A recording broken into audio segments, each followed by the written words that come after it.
I understand that it's hard. I understand that you want to give up and just say, you know what, I'm tired of hearing and listening to the same things over and over again. I'm tired of being told that things are going to change. I'm tired of failing multiple times. I'm tired of falling and I'm getting bruised and I'm getting beaten and I'm literally bloody, okay? I'm crying and I'm on my knees and I'm trying to figure out what's the next move. I'm tired of going in loops. I feel like nothing is happening for me right now. But my question is, why? Why don't you trust in the process? See, one thing I realized was that, let me share a story. I don't want to get too into detail, but I'll throw something out there. I realized that when the going gets tough, we don't trust in the process because we feel or fear that it just might not work, or we fear that we just might fall, or we fear what other people are going to say which is going to be negative. And all these three things are true. And the reason they're true is because everyone's going to talk their ish. Like I said in my video yesterday, there's people that don't want you to succeed because they know for a fact that you will succeed. But they won't tell you that though, right? Because people want to bring you down to their level and they want you to not be able to fulfill your purpose on this planet. And then what else? We fear that it might not work. And what if it doesn't work? What if you don't get that promotion? What if you don't win that boxing match? Or what if, better yet, what if you don't make it to the NFL or the NBA? But does that mean that you're going to stop right there? Does that mean that you're going to give up? Does that mean that you're going to say, you know what? I can't do this. Or are you going to trust in the process? See, let me tell you something. I remember when I was homeless. And I remember, it wasn't for a long time, but I would say it was for a short amount of time, but we're just going to talk about it. I was homeless and I was talking to an ex of mine and I had nowhere to go. Okay. And I remember, my friend I had told her I had told her about the situation that happened, why I was homeless and I didn't have no place to go. And she told me, oh, my homeboy, you know, he has this place and, you know, his friend, you know, he's taking her there. He'll give you the address, whatever the case is. So remind you, I'm a Bellflower. Okay. Like that's the place that I was going to. I was going to Bellflower. But at that moment, I was in South Central. Yes, I'm from South Central LA. So anyway, oh, sorry. I love South Central. Always will. A lot of people say, you're not from South Central. You don't even act black or whatever the case is. I don't know what that means. But anyway, so I remember I was sitting at the subway on Manchester and Broadway, right? It was like a small plaza, all right? And I was across the street from... just right across the street from the gas station. And I was sitting there with an ex of mine and I was just smiling. And he said, why are you smiling if you have nowhere to go? I said, I don't know. I really don't know. And I remember that night when I did get on the bus. I got on the 115 and I took it to the train station. I got on the train and then I went to the place or whatever and I called my homegirl. I was like, hey, I don't think this place exists. I honestly don't feel that, you know, he gave me, like, I'm looking for the address. I'm looking for the place. Where is it at? And she's like, oh, well, I know what you're thinking. You're like, why would you believe something like that? Because it's like, you know, it kind of makes it seem like it's something stupid, but I don't care what your opinion is. That's your opinion. So you're entitled. So anyway, basically, she was like, oh, the homie said, you're like right around it, you're right in front of it, blah, blah, blah. And I remember I was walking around for hours and my phone was dying and it was on low battery. Okay? Low battery. I believe like 15, 14%. My phone was about to die. And I was like, man, I don't even think this place exists. I just honestly feel like maybe it does and maybe I'm not in the right place. So I was looking around, I seen a couple, and I kind of like stopped at their garage, and I was like, do you have an outlet where I could charge my phone? They was like, oh no. And then, I kept walking around trying to figure out where I was going to go. And I was in Bellflower. Now, anything could have happened to me. Anything. Nothing did. Nothing did. In fact, I ran into one guy. He was jogging. I asked him a question, and the couple came out, and they were looking at me, and they were like, kind of confused because I didn't even know where I was, number one. And number two, who just randomly comes to someone saying, hey, do you have an outlet? So it was weird, okay? And I remember that this dude, right? I would never forget how cold I was. I was so cold. And I remember him asking me, he said, why are you out here? Because you seem too intelligent. And I was like, what do you mean? He was like, why are you out here? And I was like, well, I'm looking for this place. And I gave him the address and he said, Alize, I don't know. We've looked and I don't see anything. So it was weird. And I was like, I guess there was really no place to begin with. So he told me that his grandfather was asleep, and he had let me know. He said, look, you can't stay.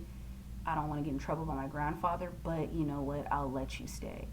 And I remember he went in to make sure his grandfather was asleep, and I remember he had me wait like in like it's like when you have like those apartments, right? And it's like in those apartments and like the apartment complexes, and then they have like the dryer and the washing machine and stuff in the complex. I was in there, and I would never forget how cold I was. I was freezing cold. I was so cold that I felt like I just couldn't. I just wanted to lay down. I wanted to go to sleep. I was tired. Okay, and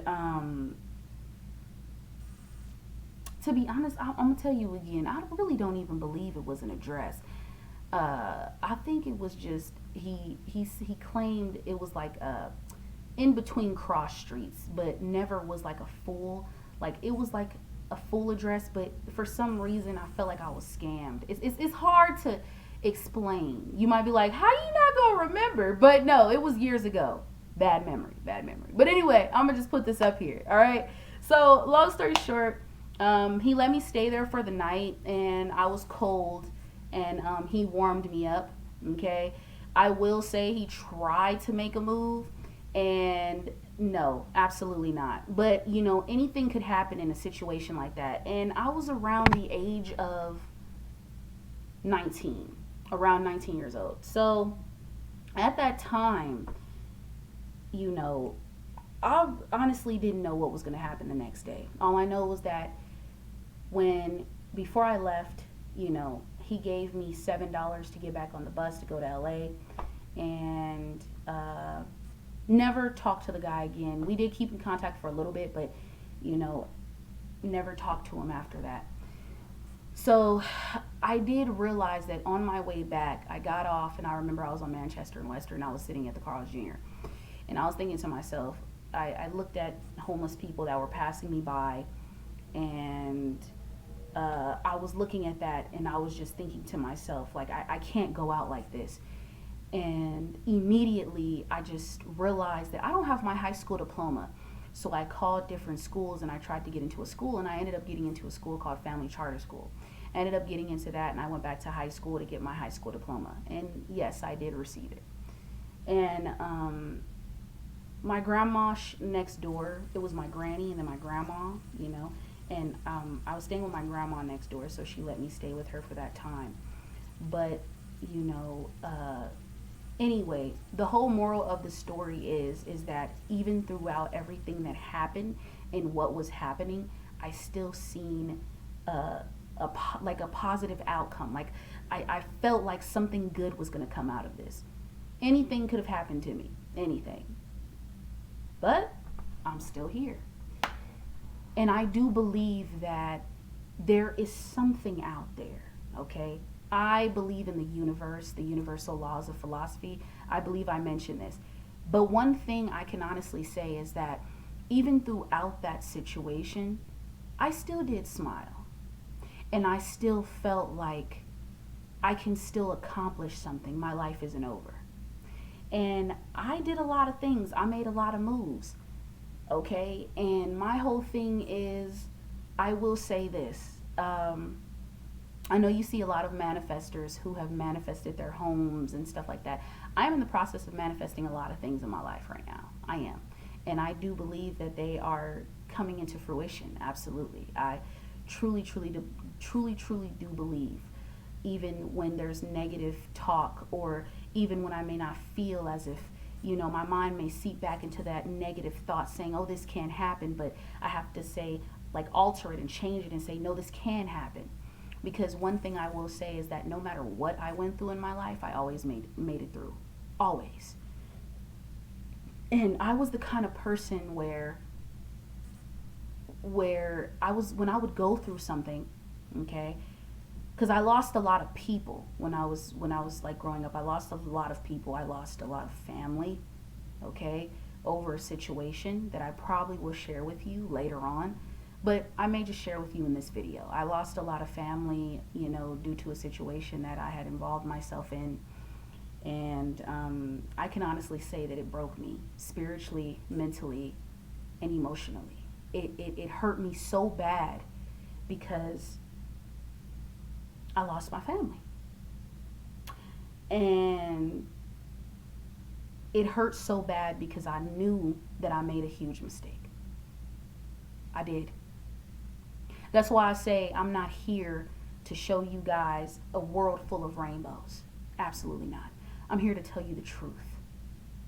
That no matter what you're going through, no matter how hard times may get, you must trust in the process. I believe that even when my grandma told me that she was going to kick me out on the streets because I didn't have a job, I still believed that, yes, I know for a fact that something good is going to come out of this. Even when I was looking for a job and I was staying with my dad, and he was upset because I wasn't getting a job and I wasn't looking hard enough and I didn't have it all together, something good came out of it because I eventually met a really cool dude till this day, and we're still friends. Awesome guy. And he's the reason I got in the Job Corps. And I remember I was actually trying to figure out what I was going to do with my life because I wanted to go and see if I could get into nursing. But then I had to pay for the program. And I remember they said the program was for CNA. I forgot how much it was, but it was an amount I didn't have. And I was trying to get into it, and I remember the lady telling me how much it was, and I didn't even have the money. And I bawled up crying because I was like, where's my life going? What am I going to do?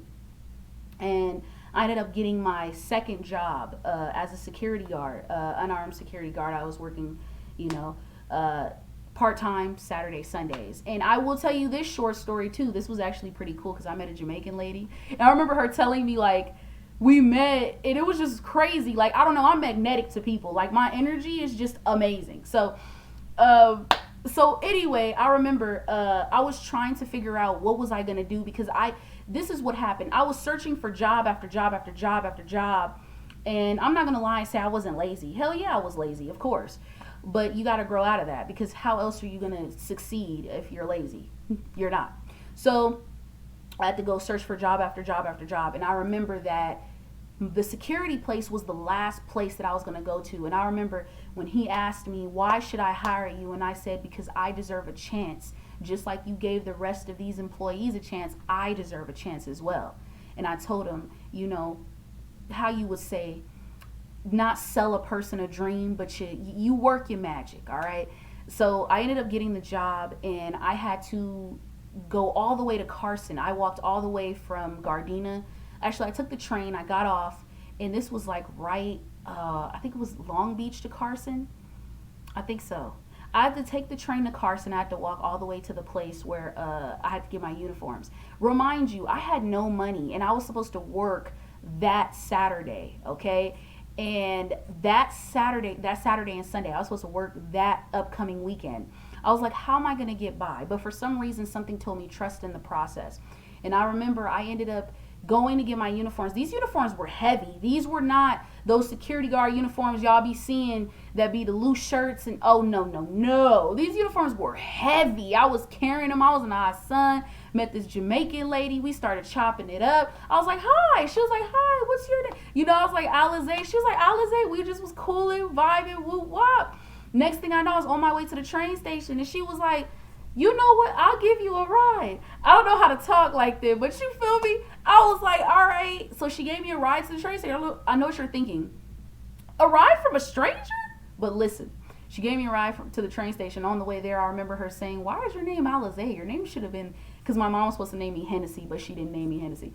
And then she was like, it should have been Hennessy. And I was like, oh, that's interesting. So anyway, she gave me a ride to the train station. I got my way back, and I went to Gardena. I was really excited about my job because I searched long and hard, and finally, you know, and I remember I was like, man, I was trying to figure out, no, before she gave me a ride to Gardena, I actually went to LA, and then I was like, all right, let me stop here before I go back to Gardena.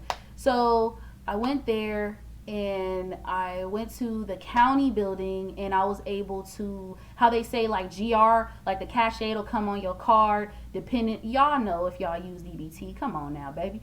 So, you know, depending, it'll come on a certain day. My shit came the exact same day. Well, my stuff came, sorry YouTube, my stuff came the exact same day, okay?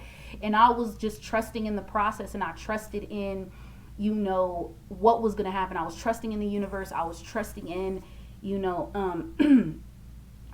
myself, and I said something good is gonna come out of this, and it did. And I was able to go to work the same weekend, and I remember at that time it wasn't enough, so I hustled again to get another job, but it wasn't enough. I said, this isn't something I want to do, so I came across Job Corps, and then eventually I ended up getting into Job Corps, and thankfully Job Corps showed me so much, and that's how I became a CNA, CMA, you feel me, all of that. So that's my whole thing, but that's not where I stop now. Actually, my first experience as a nursing assistant was terrible. Okay, I'm not gonna go into that. We'll talk about that at the end of the video. But basically what I'm trying to say is I was trusting in the process no matter what I was going through. Those two stories, okay, I trusted in the process no matter what I was going through. And even me, I took responsibility because I put myself in those situations. And I say, you know what? It's okay, because I say to myself, I say these three things every day. I love myself, I forgive myself, and I accept myself. And the reason I say this is because I want to keep reminding myself that it's okay that I made mistakes in the past. It's okay if I did things that I wish I didn't do. It's okay. But I cannot continue to live in the past. I have to understand that there are new things that are coming into my life and manifesting, and I must trust the process. I'm not trying to look rich. I don't want to look rich. No, I plan on being wealthy. I see something that is bigger than me. This vision, this whole entire thing is bigger than me. Every single day I go within and meditate to listen to my inner thoughts. Because let me tell you something. Imagine yourself retiring at the age of 60 to 65, still working at the place that you don't want to work at. And I know what you might think. I'm not even working yet. My foot is still injured, but I'm still walking on it. Who cares? That's not the point. The point is this. Me and my friend were just talking about this, saying, imagine we retire and he's working as a dude in a video game store talking about, ho, you know, yeah, I still play Mario Kart. And I'm working as a nursing assistant, 65, talking about, yeah, Alizé been here for 65 years, baby. You know what I'm saying? Coming back from hip surgery. Next thing you know, and then I'm retiring at that age as a nursing assistant. And I'm not not knocking nurses. I'm not knocking doctors. I'm not doing that. But what I'm saying is, I'm going to be real with you. I had to come to my senses and say, Alizé, you have a gift.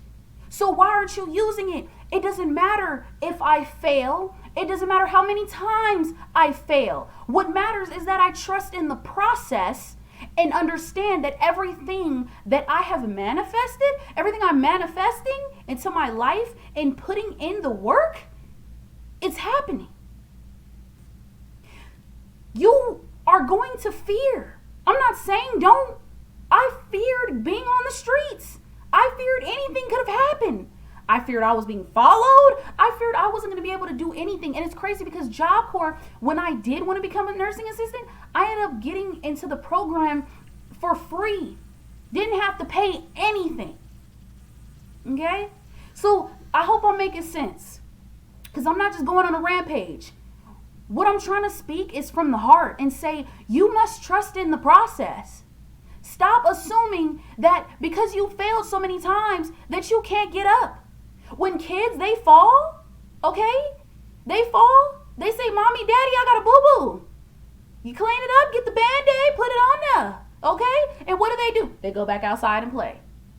Have a childlike mindset. Be willing to get in touch with your childlike innocence and find that person who is joyous and can still trust in the process. I'm not saying act like a kid, but what I'm saying is really get in touch with that childlike innocence within yourself. Tap into that energy and tell yourself that no matter what, you're trusting in this process. Nothing is going to come easy. But like I said, nothing is too complex if you can achieve it. You will go far in life. It doesn't matter what Daddy said. It doesn't matter what Joey said. What the girl down the street, when you beat her behind, what she said, or the girl that tripped you and you fell in a pile of poop. It don't matter. What matters is what you say and what you believe. So put your talent, put your gift out there and see that it will come into fruition and see that it will happen. Because I told myself the most scariest thing is just seeing yourself retire at a old age with nothing. And then being angry and upset because you didn't even take the chance to do anything about it.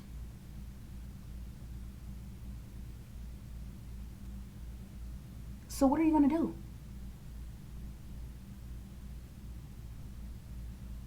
I believe that everyone has a gift. Everyone has many gifts. But we can't continue to live feeling as if though, I don't think it'll happen. Because it will. A lot of things happened for me in my life. And it surprised me. I wasn't even realizing I was manifesting stuff like left and right. And even despite what people might think, it doesn't matter. Because that's what people think. Everyone is entitled to think how they think. Everyone is entitled to feel how they feel. If you are someone, I'm going to say this again. If you are someone who is happy, who minds your business, who comes into work, who's just doing your thing or doing whatever you're doing, and you see people talking about you, they're talking about you because they're jealous of you and they're envious of you. They're upset because they don't have what you have. They're upset because they know that you're going to go somewhere. They're upset because they want to dim your light and tell you, oh, you can't do that. Oh, you trying to make that? You trying to become an artist? You can't do that. Oh, you want to be on YouTube? You can't do that. You want to be the best-selling author in history? You can't do that. People told Albert Einstein that he was dumb. But Albert Einstein was a fucking genius. Am I right? Yeah, absolutely. Give me a minute. I almost dropped my water. Oh, I broke the top. Oh, Lord. I'm always breaking something. Anyway. So what I want to tell you is this. I am rooting for you all the way. I am.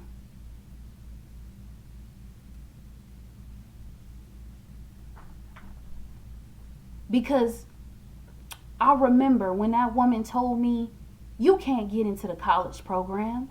And I talked about this in my other video. And I let her know, don't ever underestimate me. That's one thing. People can say what they want and say whatever they want about Alizé. But let me tell you something. Never underestimate me. Never underestimate a person in general. You might be talking to your next president. You might be talking to your next governor. Hell, you might even be talking to somebody that might save your life in the spiritual world. I don't know. But you never underestimate somebody and what they can do. So before I end this video, I want to let you know, trust in the process. Have faith no matter what, regardless. And I guarantee you, even you might fall 10,000 times. You might fall a million times. But that 1 million time just might be the day that you succeed. And so many people might say, how you gonna say that? I wake up every morning telling myself I'm grateful. I wake up every morning, I get the chance to tell my godmother how much I love her. We may not agree on certain things, but I honestly do love her because she let me in to her home. She's been there for me when I was on crutches, when a broken foot, and was literally taking me to every appointment. She was there for me when I was sick. She was there for me going through my situation when I broke down because being a nursing assistant was too much. And I had to realize that the people that are in my life really do care about me. And I say this so much because I was the person that didn't give no F's about nobody because I felt nobody cared for me. But one thing I did learn from The Secret is to appreciate those that are in your life, to appreciate and value what you have now, and to trust in the process. Stop being ungrateful. Stop giving so much crap to people who do care and love you. Because one day you might wake up and those people may not be there. Time waits for nobody. Trust in the process and understand you are successful as of right now. Peace.